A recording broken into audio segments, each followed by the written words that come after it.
right? Yes, perfect. Yes, I'm very sorry, my Japanese is close to 0.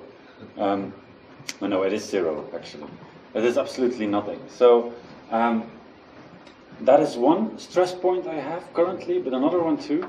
I have been doing this presentation now for 20, almost 30 times, and I've always been giving it at Drupal camps that were specific towards Drupal, and there were always some people interested in headless and non-headless, but this is the first time I'm giving this presentation for an API first only crowd. So I adapted the sessions. I hope you're gonna like it. I adapted it, and all the bits that are adapted. So the introduction is very different than what I'm used to. So the first bits I'm gonna read off my notes here and there, but I added things in pink just for you. Nice, right? Okay, so first, very small introduction. My name is Mathieu Spillebeen, or Mathieu, or Bob, whatever works for you. I'm a freelance Drupal Frontend developer. I am one of the organizers and the diversity lead of Frontend United, which is a global conference. We are literally in every part of the world, not in Japan yet, but I'm going to bother that person later. We are a global conference talking about Drupal and frontend. And we are yearly, so the next event is going to be in the 1st and 2nd of May. I'm also the inventor of Compony, and that's what I'm going to talk to you about today. Now, if you want to reach out to me, either after the session or over email or Twitter or LinkedIn or wherever you see this face, please, I welcome you too. Now, what are we going to talk about? Again, things in pink, right? We're going to talk about two things. And when I say we, I actually mean me, at least at the beginning. First, I'm going to make myself very unpopular for everyone in this room. And then after that, I'm going to fix it again, hopefully. So, how am I going to make myself unpopular? Well, I'm going to talk about the Gartner hype curve. What is it for people that don't know it? Well, it usually starts every time there's a new technology. Every time there's new technology, people go, oh, wow, amazing. It's literally going to fix everything in the world, right? And then you go to this peak of expectations, and we think, excellent, we have it now. This is going to fix everything. And then all of a sudden, here and there, some faults fall into place, and a bit of mistakes happen, and some bad press maybe, and it usually dives down again to disillusionment, on which it kind of goes, maybe it's not going to fix the entire world, maybe it's only going to fix a few things, and then there's a very slow slope of enlightenment, and that usually brings us to what the technology is actually capable of, and what it will be used to in the end. And that's kind of the plateau of productivity. Now, we can make this we can make this chart use loads of examples. For example, Bitcoin, right? Up and down all the time. But also, 7 years ago, we had this thing in technology called mobile first. Now what happened then? Mobile first was like, yes, this is the solution. We have to go mobile first. So, because in our minds it was like, this is going to fix everything. We made mobile-only websites.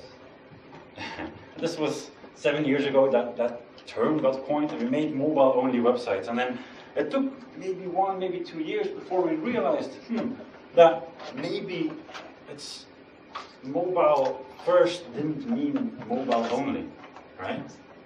And then we kind of realized that if we make a mobile-only website next to a desktop website, then it's going to be very complex. It's going to be expensive to maintain two different websites, but it's still a valid option.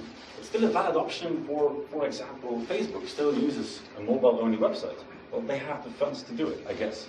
And then afterwards, we thought of the term, well, maybe we should stop calling it mobile first, and maybe mobile first was intended to be giving it a mobile focus, where we were lacking this focus. So responsiveness came into being, and that responsiveness then ultimately became the mobile focus we have today. So mobile first went to, I'm gonna fix everything, to mobile focused. Now I'm going to make myself super unpopular. The next slide. Now we're going to talk about, if this thing works, API first. So, while API first sounds absolutely amazing, and at this moment we do all believe that it's going to fix the entire world, what we have been talking about all this time is API only. We have been talking about headless completely, which makes a lot of sense, right? We have to get here before we get there, right? So we are now at the stage of API only, and we're talking about headless, and we're looking at all the solutions. But now here and there, some cracks start to appear. Here and there, some things that were supposed to be super easy turn out to be like, not very easy. It's turning out, if you want it completely headless, it turns out that you move your entire complexity from your Drupal frontend to a decoupled frontend, where the same complexity lies, yet it's completely opinionated more than it was in Drupal frontend, with no documentation and so on and so on. So we end up, I don't know if this is very readable, it's a bit more expensive. We had a question, for example, about the data structure of Drupal, how we're going to mangle that from one system to another. So we introduce complexity. And maybe, and this is pure me guessing, so this is not a study I've done or anything. This is pure me guessing, but maybe the solution is going to be a slow slope of progressive enhancement. Maybe we're going to use this technology to fix the problems it was created for. And then maybe we're going to end up, and I like this part the most, maybe we're going to, yeah, you can't read that, anyway. Maybe we're going to end up with API-powered components instead of completely decoupling an entire frontend. I'm coming from the point of view that if you're making a website, I'm only talking about websites here, that there is a very high chance, I'm going to go out on a limb here, there is a very high chance that your footer of your website doesn't need React to render. I know, wild. Anyway, this is again going closer to the presentation that I was actually planning on giving. What you're looking at here is a Drupal website. The top half is Drupal backend. I had a very interesting session also on how I measured complexity. Now, skipped over the entire presentation. You're going to have to believe my word for it. This is Drupal backend and this is Drupal frontend. On Drupal backend, 2% is composed usually on a big project, around 62%. I only calculated on a few projects. 62% is Drupal core. It's quite a lot, right? On top of that, we download an extra of 33% of contrib modules. On top of that, we create custom code, we configure things. Now, obviously, these are very holistic numbers. The thing I want to show you with this is that this is why we love Drupal. We love Drupal because we are able to download 95% of our backend and then just do some customizations. It's massively productive to do it this way. And now, let's talk about Drupal frontend. Drupal frontend is Drupal frontend layer, right? But it's a tiny bit different in colors, right? Because the blue parts are the parts we download and the red parts are the parts we write ourselves.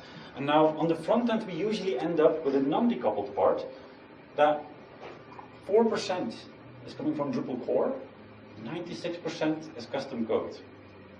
This is what we call the front-end layer. But that's a lie. It's been a lie since the very start it got invented.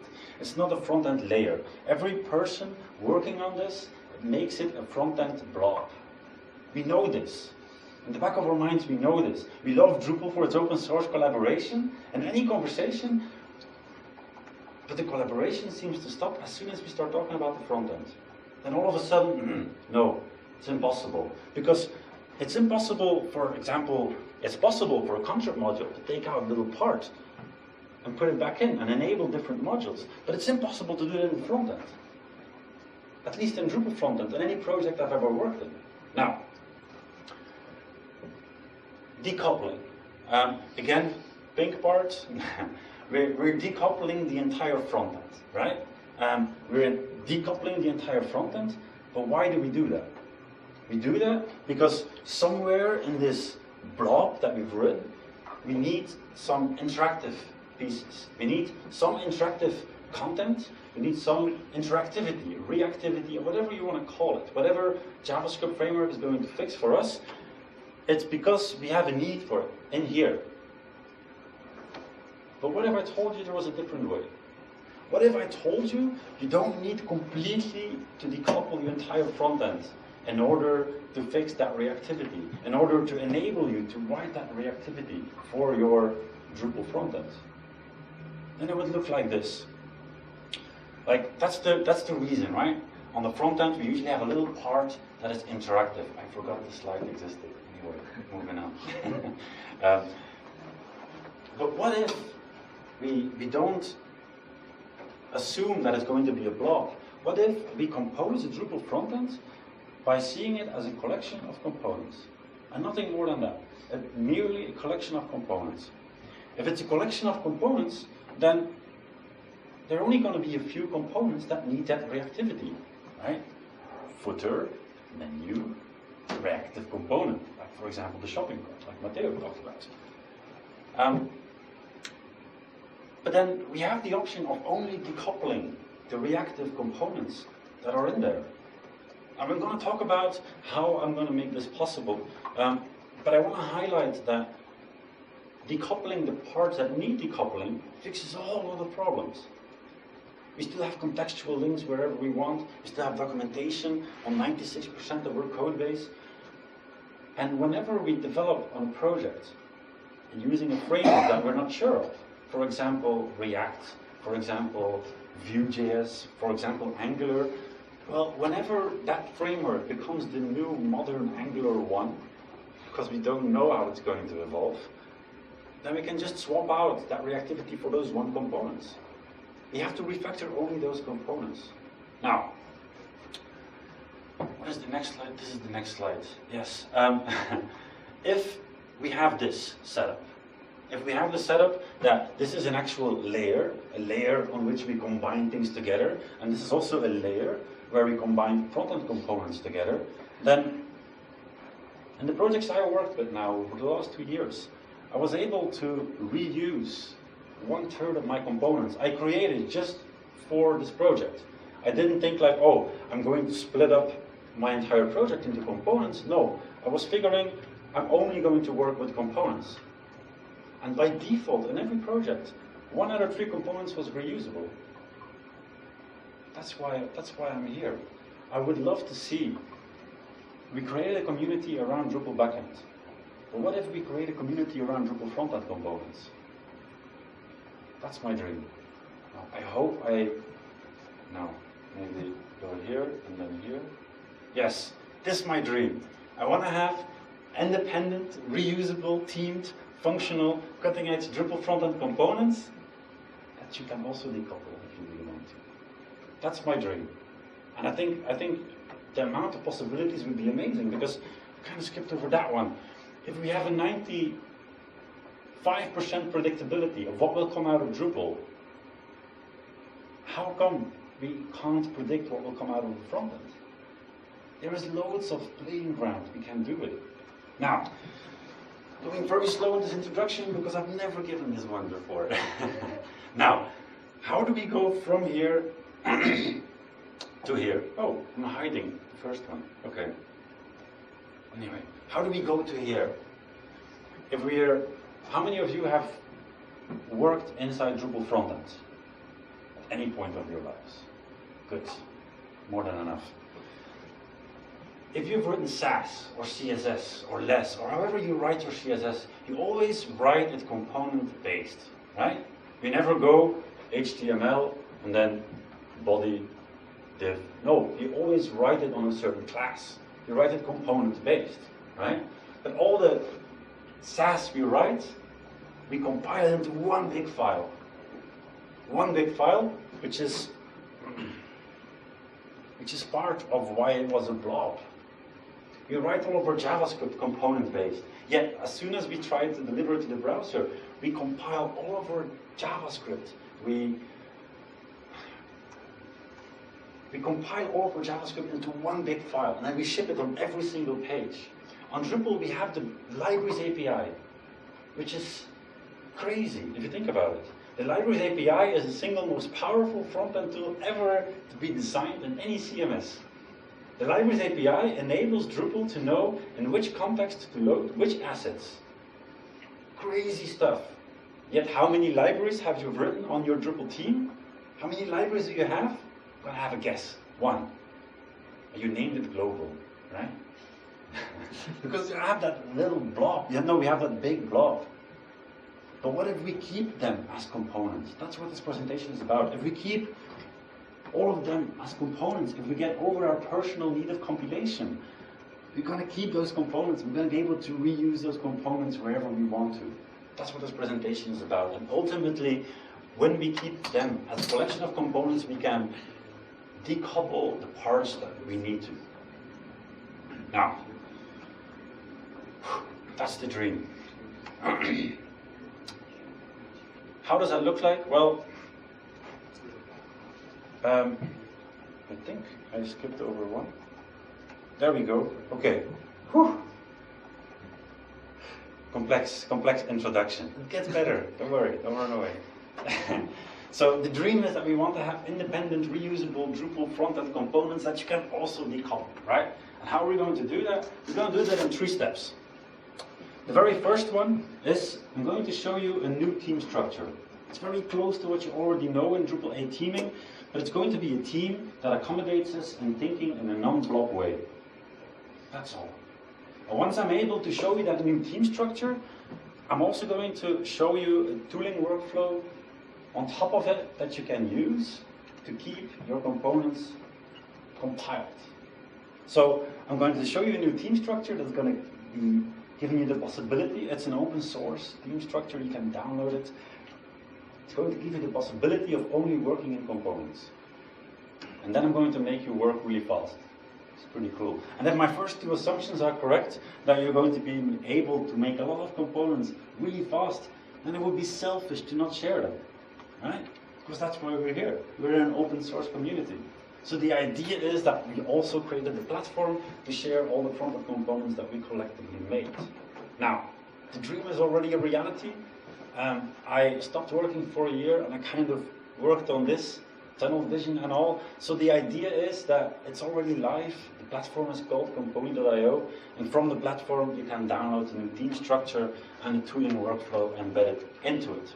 Now, already 17 minutes in. Whew. I'm going to go a tiny bit faster. The very first one is the most important to explain. The very first one is the only one that's actually non-optional. It's the only one that you have to use for all the rest to work.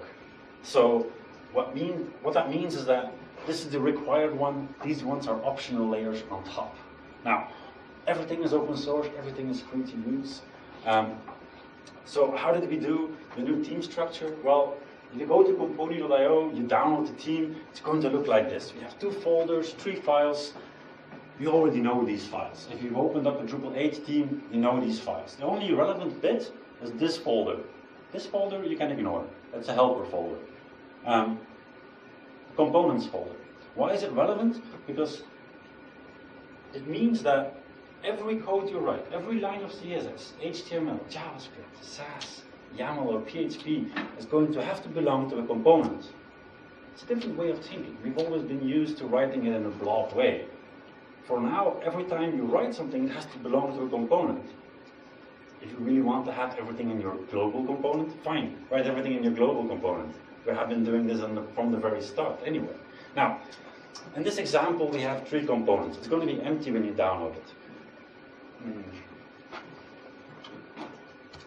It's going to be empty when you download it, but let's say we have 3 components, right? Global, node, and status messages.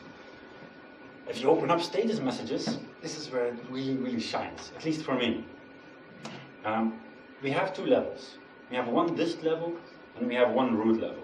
Everything in dist is the compiled parts from the parts in root, right? So the SVG here is the optimized version of this one. The CSS is generated by this Sass file. This JavaScript is the optimized, linted, whatever version of that JavaScript file. So we have a dist folder in each component. And then you might think, oh geez, Mathieu, really? Are you going to make a dist folder in each component? But yes, because we have to get over a personal need of compiling it all into one big blob. We have to have a dist folder for a component. Now, I'm going to talk a bit more about that. But to cover the structure of a component, we have a libraries.yaml file and an html.twig file. If you open up the libraries.yaml file from the status messages component, the key of that libraries.yaml file is named status messages. Very simple, right? And then we link to the CSS file and the JavaScript file. And where are those files? Well, right in the dist. Super simple to explain this, right? This is where an aha moment could happen. If you open up the html.twig file, and here we attach the library we just created. This might seem like, yeah, okay, we've done this before, but we're attaching the assets that will theme this part of the HTML to the HTML. This is the strength of Drupal Libraries API. Because what you're looking at right now is the very first completely independent, themed functional Drupal Frontend component. Completely stands on its own. You can drag and drop it, to your project, whatever you want to do with it. Everything is completely glued together within one component. It has its own dist folder, right? It has all its assets. We have HTML. That HTML has a library attached to it. That library is linking to JavaScript. To JavaScript and CSS. These two files are generated by here. And then maybe the CSS is going to link to the SVG. It's completely independent. The dream is possible, right? And I really, really like this. This is already enough reason for me to start using this. Or for anyone to start using this, because it makes it incredibly clear. The reason why a lot of Drupal agencies are jumping on React developers and JavaScript developers is because they can't find any Drupal frontend developers. The only front-end developers they can find are JavaScript developers. And why is that? Because it's super hard to explain Drupal front-end. But why do we make it blazingly simple again? This anyone can understand, right? Now, the amount of advantages is stunning. At least if you ask me, obviously. For starters, we have conditional loading out of the box. What that means, let's say you download a module called Views Infinite Scroll module, right? It provides you some functionality for people not aware of it. But what it uses, this module, is an HTML file that has this name. But we copy over that HTML file to our theme. And we already have conditionally loaded. The module is not enabled, so Drupal will never load in this CSS file. It doesn't even care about it. It will never load in this HTML.twig file, because there's no functionality requiring that HTML.twig file. When you enable the module, then all of a sudden you're going to go, yes, we need this HTML.twig file on a certain page. Then Drupal is going to go to that page, it's going to find this HTML.twig file, it's going to open it up, it's going to find, oh, you have a library attached to it. And that library is then linking to the CSS. So the CSS file is only going to be loaded in on the pages where the functionality of Views Infinite Scroll is being used on. I find that amazing. Like, we have been able to do this from the very start, yet no backend developer explained it to us well enough. That's how I feel about it anyway. Now, enough with me making myself unliked. Another advantage is maintainability. As a front-end developer, I have written bugs in my JavaScript breaking entire UIs on every page. What it means now, with the inner structure I just explained, that if you write a bug on Node article, you're only going to break the UI on article nodes. Go. You're only going to break the UI on article nodes. You're only going to break the pages that you wrote the bug for. Wild. It should be the very default, how we have been working from the very start. Anyway, another advantage of this is performance, because if we only load in the assets on every page that it needs, performance benefits are going to be through the roof, right? For example, if you write a node component, then the node CSS will only be loaded in on node pages, not on taxonomy term pages. Obviously, if you do some backend, it could also happen that you render a node on taxonomy term pages, but that's a different story altogether. Or page CSS. The page CSS is automatically going to be loaded in on node pages and on taxonomy term pages. It works by default. You don't have to do anything specific for this. Drupal is smart enough for this. And what it ends up in is that 1 out of 10 components only on the big project will get loaded in on any given page.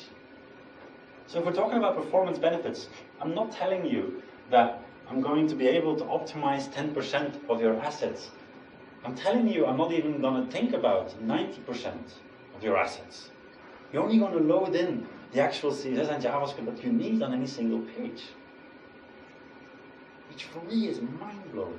Anyway, tunnel vision again.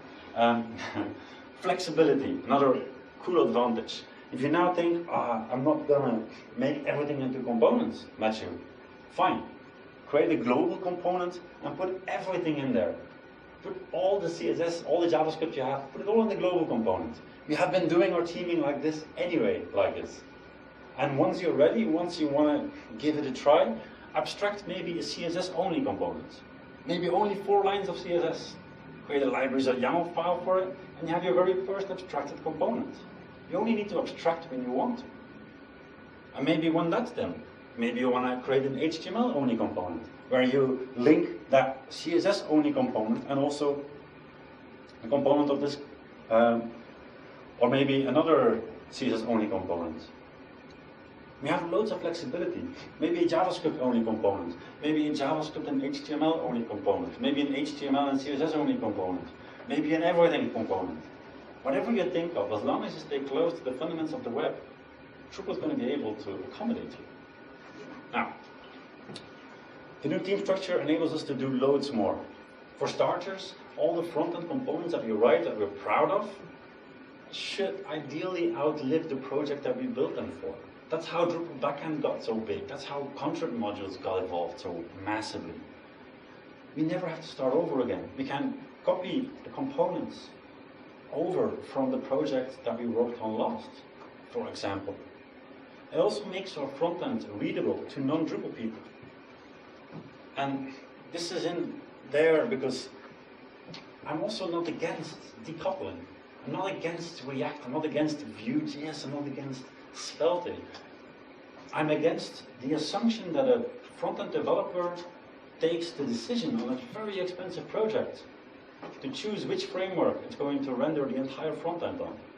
I find that highly irresponsible. Maybe if you only want to use that front-end framework on the components that need that reactivity, you make it a whole lot more responsible. Now, that's the first layer. That's the first layer that I would love to everyone could use. It already has so many benefits. It already works. It's already done. It's already tested. It's already there. Now, if I'm right that you would like this new theme structure, then I'm also going to make the assumption that you're going to need a tooling structure to help you doing it this way. Now, I'm already 27 minutes in, so I'm going to skip over this quite fast. The new tooling workflow, how does it work? It's in Gulp. When you download the theme, there's going to be a Gulp file.js folder in there. Lots of configuration options in there, both project-specific and environment-specific. The advantages, well, they're actually just a bunch of features. When you let's skip this one. When you do Sass compiling, I'm not going to explain what Sass compiling is. We have auto-prefixing, we have lossless image optimization, we have browser syncing if you want that. We have HTML, Twig, Sass, CSS, JavaScript, YAML, and PHP linting, which is pretty cool. We have JavaScript uglification, Babelify Browserify, aka bundling, for people that are into Webpack. We have tree shaking. We have component-based multi-theme compiling. I love how that slide sounds, but I can't dive into it due to time concerns. It's also even capable of rebuilding Drupal cache. I'm going to show you this one. For example, it's impossible to explain to a front-end developer when to rebuild your cache when you're building a Drupal front-end website. When you're building the front-end for a Drupal website. If you change an HTML.twig file, like the contents of it, you sometimes have to clear your cache. It's complicated. When you change Sass, you never have to clear your cache, almost never, if you're having it set up correctly. If you change the name of an HTML.twig file, if you don't clear the cache, shit is going to break. Like, completely going to break. You're going to have a white page of death. Randomly. For people that are working in Drupal backend, this is all very logical, but it's impossible to explain this to a front-end developer. So therefore, we thought to go how to rebuild Drupal cache in any possible setup. Which means if you rename testy.html to testy-variation.html, you're going to get a notification that Drupal cache is rebuilding with a command that you chose, so it's compatible with every setup. And then you're going to get a new notification that it's rebuilt. Pretty cool, right? It's also Refactor friendly. Having the session done a lot of times, I find myself talking to a lot of front-end developers that are very proud to be calling themselves front-end developers. They all are proud about talking about doing front-end development. But sometimes when I'm working on a project, it doesn't always feel like doing front-end development. Sometimes a lot of people are just adding front-end development. Usually people working in the back-end that don't really care about the front-end usually have the approach of adding on front-end. Now, if you don't want to create legacy projects, ideally you refactor constantly. So therefore the gulp setup is very flexible and accommodating in that way. For example, let's say we have a component called testy, and in there we have a nested folder, nested component, for example, called testy variation. I'm going to reset it. Testy component, testy variation. Right? I'm going to do some things now to the tree, and you're going to see it all nicely auto-maintained. I'm going to duplicate testy.js to testy-variation.js, and you're going to see it appear in the first dist folder, because it's right there. When you drag it over to a nested component, it's going to remove it from the original dist folder, create a new dist folder in this new component, and put it in there. Pretty cool. You have auto-maintained dist folders. You never have to open up your dist folder again. Which also means it works for Sass, it works for images, that you can nest components however you want, you can group them together however you want, you can rename them. Gulp is going to be smart enough to know when to clear your cache and how.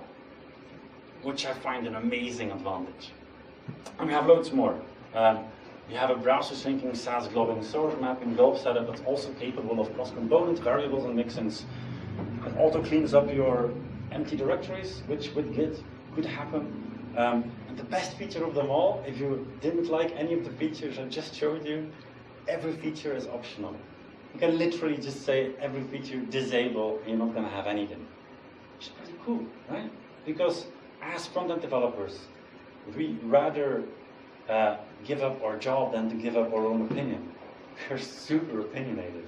Now, first two layers explained. Glad no one left yet. This is going better than expected. We have the first new team structure, right? A team that just is a collection of components, a tooling workflow that helps you build these components. And now on to the platform. How does a platform look like? Well, platform is called Compony.io, and it works very similar to how Drupal.org used to work for Drupal 7. For example, you download from it. You go to there and you download the theme structure and the tools embedded into it. And then after that, aka you download the Drupal core and contrib modules, Drupal core, and you scroll through the website and you decide which components you would like to have on this website. And you drag them to your project and you're done. Well, at least in a Kickstart principle. Now, what are the advantages of this new platform? Again, quite a lot, but hey, time constraints. If we're going to be able to create an open source community around Drupal frontend components, we're going to have to make our components project agnostic.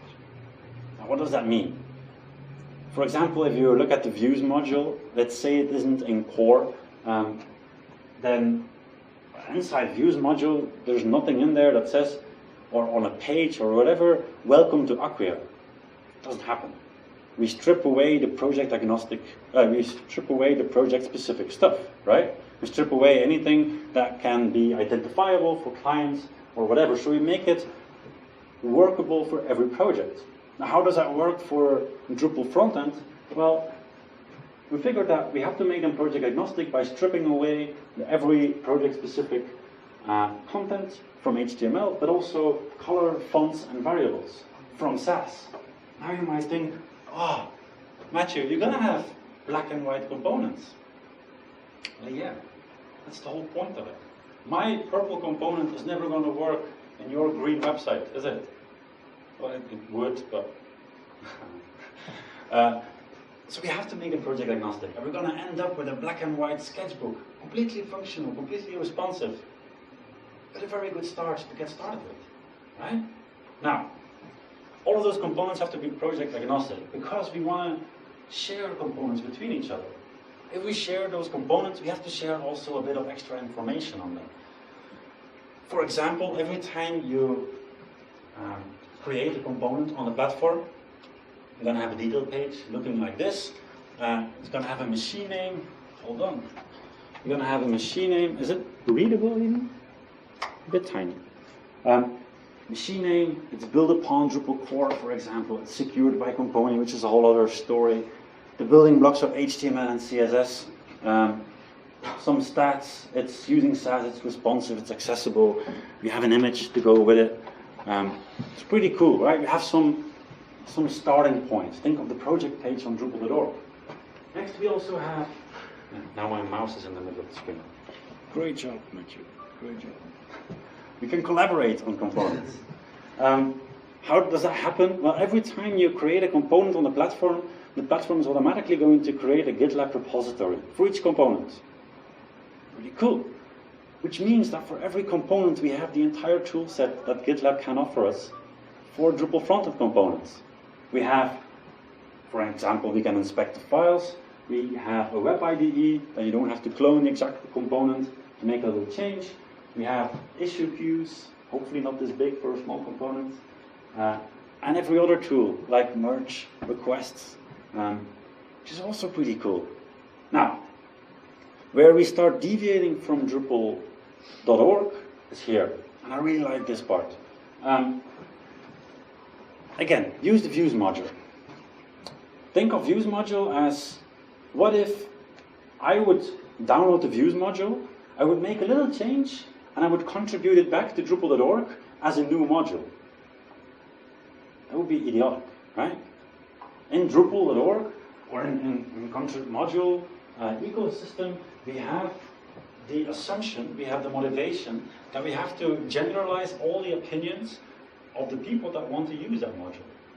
If my opinion can fit in that module, I have to write a patch for it, I have to get it admitted, and then we want to generalize my opinion and make it as an option within that module.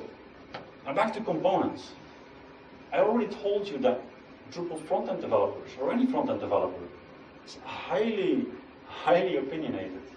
Trying to generalize all the opinions of frontend developers together is never going to work. Never. So what I figured is, instead of trying to generalize opinions, what if I'm very opinionated myself? What if we use every opinion as a strength? What if we use every opinion as a possible variation of any component? And we can create Drupal frontend component variations. For example, the cookie compliance module, very popular, completely voluntarily in Europe at the moment. I called it material cookie compliance, and it's built on top of the EU cookie compliance module, which is a link to Drupal.org. And I made it look like Google Material Design. I like Google Material Design. But me liking Google Material Design is an opinion. I might be able to convince you, I might not.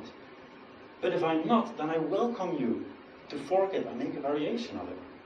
We all have been creating in Europe all these front-end implementations of this module over and over and over. I've made 8 times already this module that look entirely different, which is ridiculous why we can't share that between each other. Now, if you fork this, which I highly welcome you to do, and you want to strip away the Google material design stuff, please. And maybe you're going to make smooth cookies.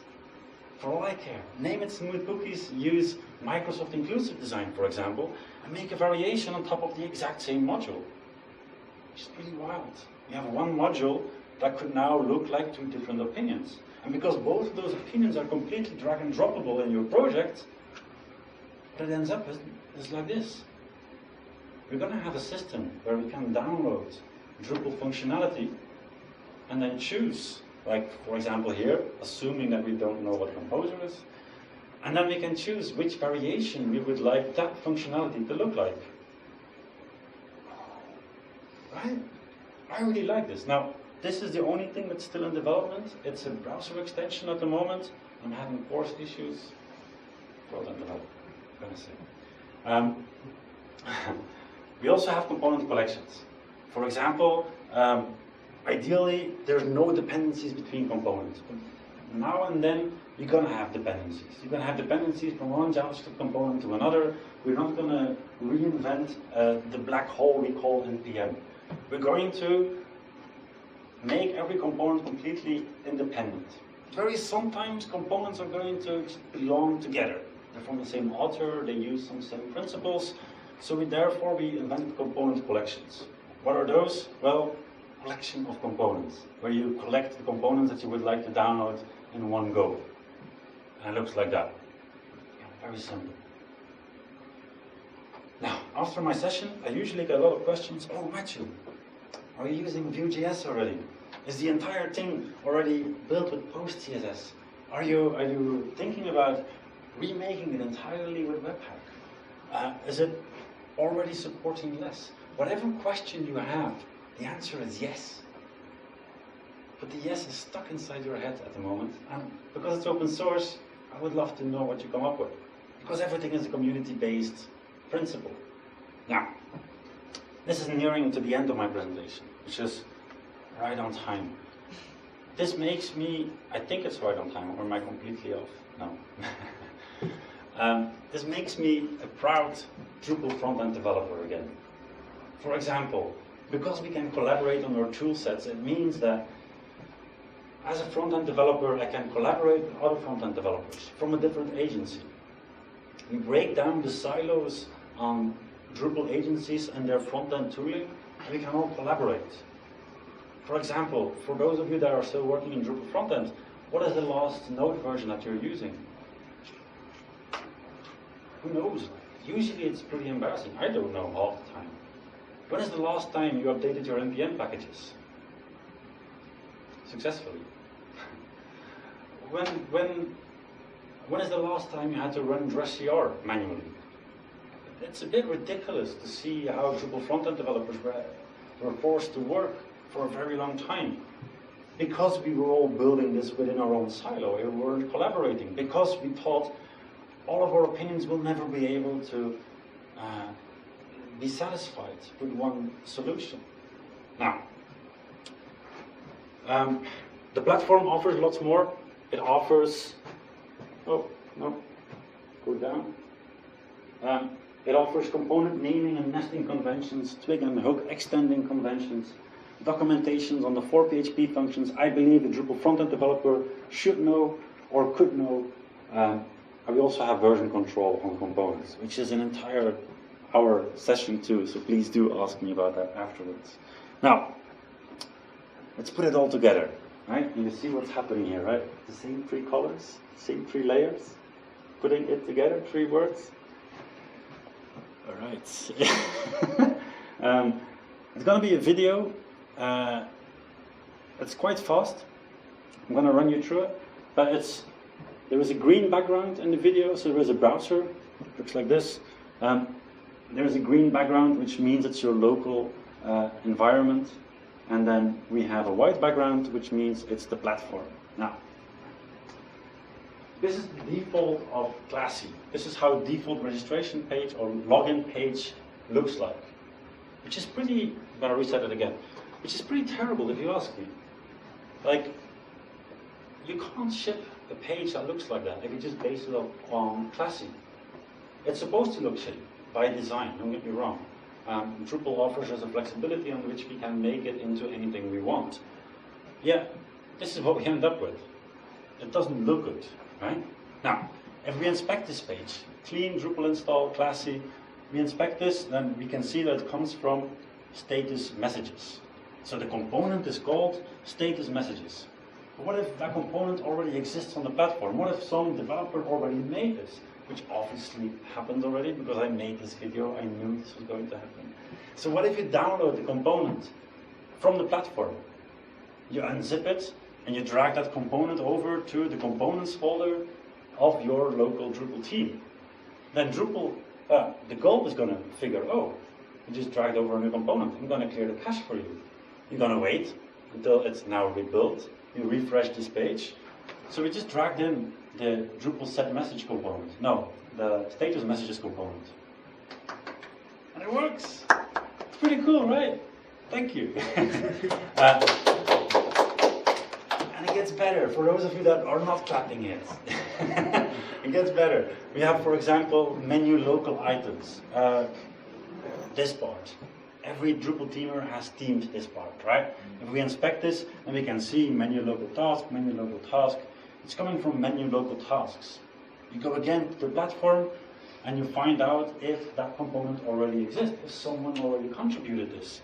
And of course, yes, we have menu local tasks. We can see that it's functional, it's responsive, it has two different ways of behaving, just like interactive image, not interactive image, a GIF. So you download this component and again the exact same thing happens. You take that component, you drag it over to your components, and you wait until the video loads. Ooh. Oh, yeah, it's gone. Maybe not.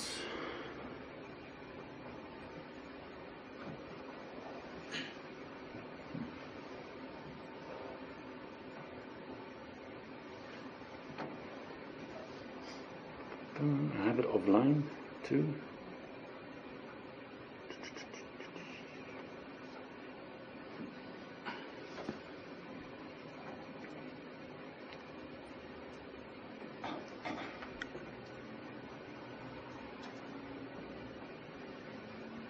Yes.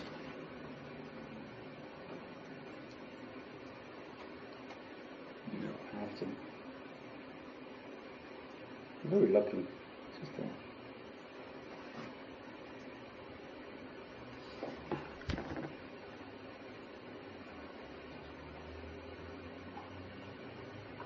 So menu local tasks, right? We found it on the platform. We downloaded it. We drag it over from our downloads to components. The Drupal cache is rebuilding again. I'm going to stand over here, so pausing it. Now have a look at that part. The menu local links that usually look very plain and boring and odd and not shippable. If you drag that over to your local installation, you refresh and it looks good. Like, it just looks good, which is amazing. That's just one opinion, right? If you want to see it a bit differently, fine, go for it. Fork it. It's functional too. I'm now also going to show you how forms can be done. Forms are so massively complex, the theme. Incredibly complex. You can lose a lot of time in that. So what if you download an entire form items collection? Download the field set component, form component, and a whole bunch of form items that are already built for you. You download that entire collection, you drag it over to where you unzip it. Yes, you unzip it. Now it's going to be a folder called components because it's a collection of components. So you have to open up that folder to drag over those components onto your local team, which is acceptable if you ask me. Drupal cache is again rebuilding. You go back to your local project, you wait until it's rebuilt, which already happened probably. You're reloading. Now look at the form. Now works. It's beautiful. No, it's not perfect, But you could start from this. You could ship this. Which is pretty amazing if you ask me. You can see that every time I drag something in there, I'm showing where that theming is coming from. So for example, this one is coming from themes, components, form.html.twig. Which is pretty cool. Now, back to the presentation. It's pretty cool if you ask me. That's the end of my presentation. I want to close down by saying that my name is still Mathieu Spillebeen. I'm still, or Mathieu or Bob. I'm still a freelance Drupal Frontend developer. And I want to talk very shortly on Frontend United. Frontend United is a conference now that we organized in 15 different locations last year. 15 different locations. We reached over 1,200 people, 15 different locations, 4 different languages. Very cool. We're across, I think, 12 different time zones, which sounds amazing, which sounds really huge. But the fact of the matter is, like, I'm one of the organizers, but I didn't organize all of them. Frontend United got that big because we saw Frontend United as the sum of the energy of everyone involved. Why am I saying this now? Because Compony is going to be, and already is, the exact same thing. Compony is going to be the sum of the energy of everyone involved. And currently, what the presentation was we just looked at was the sum of one. That was me. If more people get involved, there is no telling how far we're going to get with this and how cool this is going to become. So I really invite you to contact me, spread the word with me, help me help you however you see. Like, I give presentations, obviously, I do workshops, I go to birthday parties if you want me to. I do anything. And one last slide, the next Frontend United is going to be in Minsk, Belarus, but also across the world, 1st and 2nd of May. That's the end. Thank you very much. Okay. And any questions? Okay. Yes. Do you have any preference on a pattern library on how to manage those components and have documentation generated for them? Yes. One of the obvious ones is Pattern Lab, right? Pattern Lab got into quite a few Drupal teams already, not Compony. What I saw Pattern Lab doing was always, so Pattern Lab, for people that are not aware, is a design system, a living design style guide system on which you can show your clients or let the front-end developer work in a very HTML, CSS, and JavaScript only way and implement it later into Drupal. But what I found was that we kind of are shifting complexity. That's one part of it. We're shifting complexity over. If we're using Pattern Lab for front-end developers, so they don't have to talk to back-end developers, we're making it very hard on back-end developers. Now, if we fix that problem, which I think is very likely to happen, Pattern Lab still has this way of completely mangling a front-end architecture, completely mangles it into different folders, which I really don't like. So currently we have a few issues open on design systems. We're looking at Fractal, Storybook, Pattern Lab, and a few others. And we try to make a design system work with Compony in a progressive way, which means if it can be implemented without destroying half of the principles, we're going to support it, but it also shouldn't limit implementing another design system. Design systems currently feel godly to us, but if it ever comes to die, I don't want it to have defined a way of thinking in components. So yes, short answer is we're looking into it, but we haven't figured out which system works best in a progressive way. But I do invite you to get involved with that if you know more about those things. From what I've seen in your presentation and my limited experience with these libraries, I think that Fractal would be a good candidate, but it's the one that's least opinionated on the structure. So those decisions could be deferred to Component. Yeah. but. Yeah, yeah. Yes, exactly. And also, the platform is there, and I should probably also have said this in the beginning. Platform is also there, come to think of it, about decoupled front-end components. Because why not? If you have something that's built on top of JSON API, for example, go for it. Like shopping carts, like commerce things, go for it. Why not? You can link components to the modules that they are built for, so you can decouple parts of it by implementing it that way, progressively decoupling. Yes? Is there a relation to the specific version of the model? Let's say the use model has a new version and some Twig file is changing, so how would you know to which version to associate it with? Correct. Currently, we don't have that yet. We have a version, like we have components capable of linking either on Drupal core, on Drupal contract, or custom. Custom modules, you can't really link to anything, right? Contract modules, for example, linking to views, if that was to be a contract module. We don't have a way yet to show that this version belongs to that thing. Currently, that would have to be done in description. On core, I also on core we have a versioning that we can say Drupal 8 or Drupal 9, or even more specific, but that hasn't been deployed yet. But we're looking into it. The problem there is that the solution there, I think, is that, for example, for a module developer, for a contract module developer like yourself, if you're, or I don't know who else here contributes modules. If you're writing a contract module that outputs certain HTML, and that HTML needs to be changed, you're stuck. You're almost stuck. You have to make a major release if you want to change anything of the HTML. If you want to change a div into a button, you have to make a major release, because it's impossible to know which team will rely on the fact that that was a div and not a button. If I teamed in a way that I say div.thisClass, it's impossible. So any semantic structure, any markup change that a contract module wants to do, you have to make a major release, which is ridiculous. But it's a complex problem that's impossible to solve if you want to only look at Drupal perspective.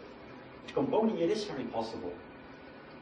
The contract maintainer can just release a new component and say, like, look, I changed it all. Here you go.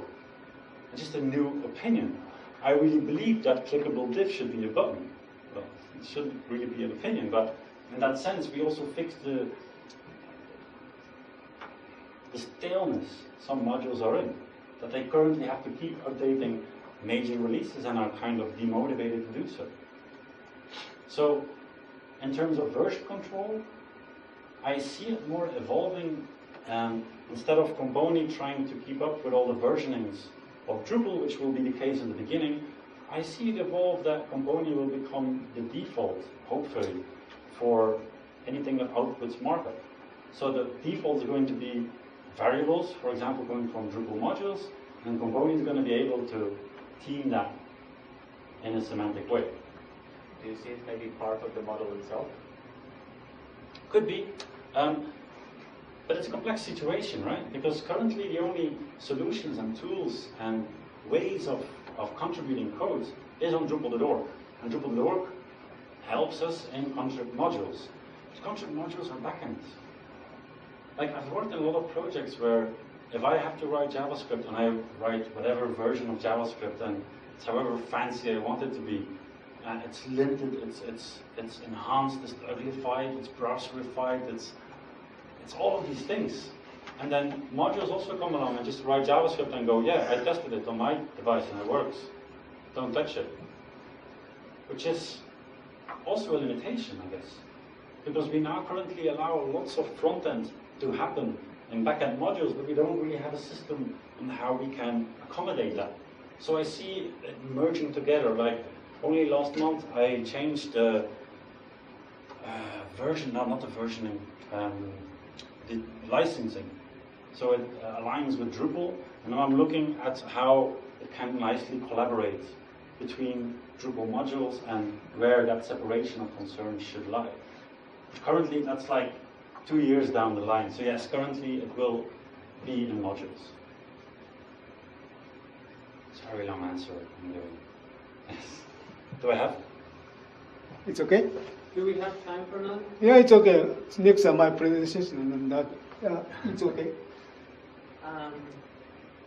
Coming back to that idea of nicely packaging components, everything goes together as a unit. Are there any plans to include pre-processed functions that a component may need? Oh yeah, I left it out of the presentation, but currently we also, everything that you write is going to belong to a component, also PHP. For example, the question is, for people that want to hear it in a different light, I guess, if you have to write a preprocessed page in the global component, for example, and preprocessed node also in the global component, you can't really drag and drop it anymore, right? So Component supports currently partials and .theme files. So same way like we split up the libraries.yaml file, we also support, for example, node.theme. And then in there you can write whatever you could write in the original theme file. So you can still package that up into that component. Nice. Very cool. It is very cool. Thanks. That's it. But I'm here all day. Okay, thanks.